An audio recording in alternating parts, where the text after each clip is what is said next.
Assalamualaikum warahmatullahi wabarakatuh. Apa khabar semua? Okey, kita akan tengok hari ini modul 4, 4.1 buku catatan pertama. Objektif pembelajaran, kami belajar untuk yang pertama memadankan maksud buku catatan pertama serta menyenaraikan sekurang-kurangnya 2 daripada 3 jenis buku catatan pertama berdasarkan soalan yang diberi dengan betul. Kedua, memadankan sekurang-kurangnya 2 daripada 3 kegunaan buku catatan pertama dengan betul. Kriteria kejayaan.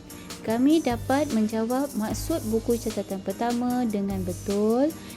Yang kedua, menyenaraikan 3 jenis buku catatan pertama dengan betul. Dan ketiga, memadankan kegunaan setiap buku catatan pertama dengan betul. Okey, untuk menjawab soalan di sini nanti di akhir, anak-anak murid cikgu boleh dapatkan link soalan Google Quiz di deskripsi. Okey, kita lakukan set induksi terlebih dahulu.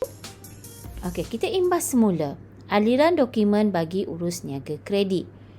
Saya harap anak-anak cikgu masih ingat apakah dokumen-dokumen yang digunakan semasa berlakunya urus niaga secara kredit.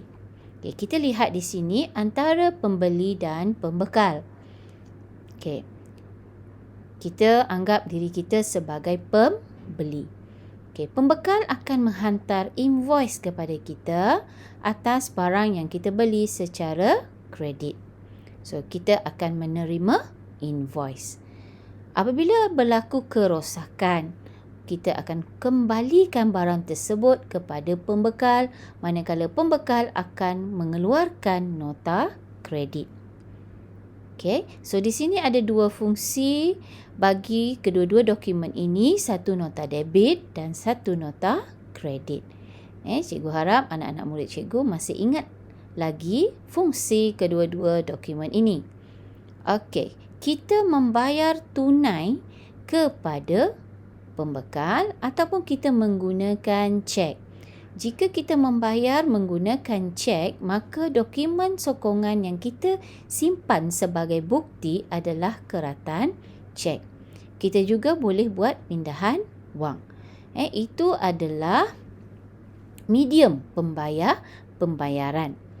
Okey, kemudian apabila kita dah bayar, pembekal akan mengeluarkan resit atas pembayaran yang telah kita lakukan. So di sini peranan kita sebagai pemilik perniagaan dan kerani akaun kita akan merekod segala dokumen yang diterima ataupun dokumen yang dikeluarkan.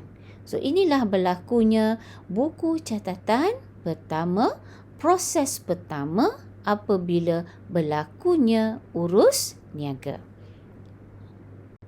So kita lihat apakah dimaksudkan dengan buku catatan pertama. Okey, buku catatan pertama adalah buku catatan asal yang merekod segala urus niaga yang berlaku dalam perniagaan.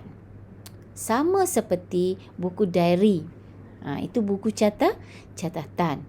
Kalau diary, kita catatlah apa yang berlaku sepanjang hari. Adakah masih lagi orang menggunakan diary zaman ini? Okey, kita lihat kepada jenis-jenis buku catatan pertama.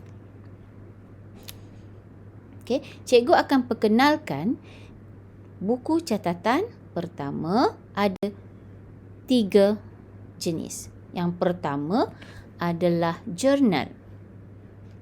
Okey, fungsi jurnal adalah merekod semua urus niaga perniagaan mengikut kronologi. Okey, dalam jurnal ini ada beberapa lagi jurnal yang akan kita pelajari. Seperti jurnal am dan jurnal khas. Okey, itu kita simpan next episode. Okey, seterusnya kita lihat buku catatan pertama yang kedua, iaitu buku tunai. Okey, buku tunai adalah tempat untuk merekod semua penerimaan dan pembayaran wang tunai dan cek. Okey, itu fungsi buku tunai. Jadi mudah. Apabila kita terima duit atau membayar, kita merekod di buku tunai. Seterusnya, buku tunai runcit. Okey, buku tunai runcit ini adalah kegunaan kita merekod perbelanjaan harian yang amaunnya kecil dan tidak sesuai menggunakan cek. Contohlah, kita nak buat meeting. Kita perlukan makan-makan sikit. So, kita beli air dan juga kuih. So, takkanlah kita nak guna cek. So, kita menggunakan tunai runcit perniagaan untuk kegunaan membeli bagi perbelanjaan yang kecil-kecil. Okey? So, itu adalah 3 jenis buku catatan pertama yang kita akan explore satu persatu.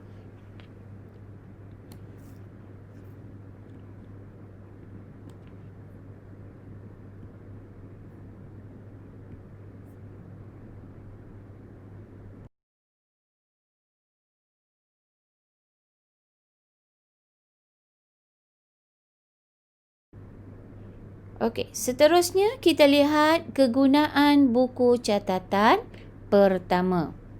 Kenapa buku catatan pertama ini direkod? Perlu direkod. Okey, kita lihat.